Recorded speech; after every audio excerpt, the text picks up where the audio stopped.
बिहार में आई तू बैठ के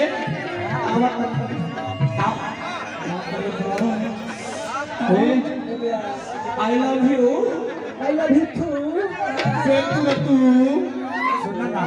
का कि जितना खुद को तारीफ अच्छा हमरा नवादा जिला के छोट लड़का आ जाए पानी डाली के पांचों डाली के पानी पिया के भी बोला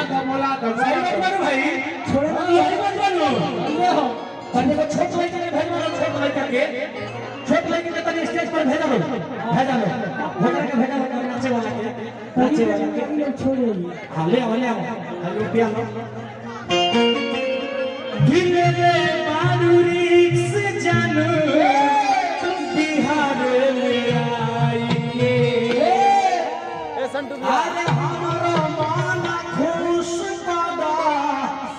भाई कमारा ही जनता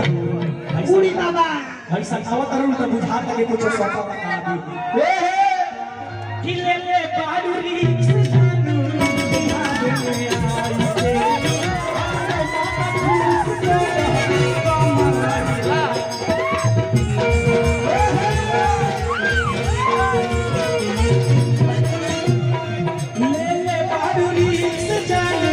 बिहार में आई के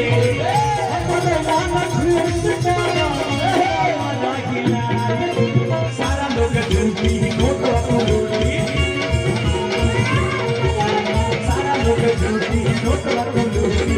ऐसे नदीनामा छोड़ के जा ऐसे नदीनामा छोड़ के जा एक और विनोद जी हाँ राहुल कुमार जी वजरा चौक इनके तरफ से ढेर सारा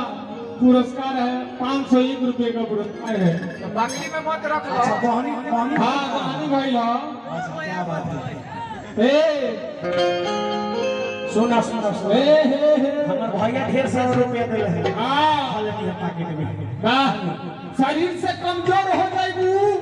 आदमी बड़ा बिजोड़ हो जाएगू और रुपया से विनोद बदर्जी से फिर अगली किनवा लियो करिया बड़ू गोर हो जाएगी आइए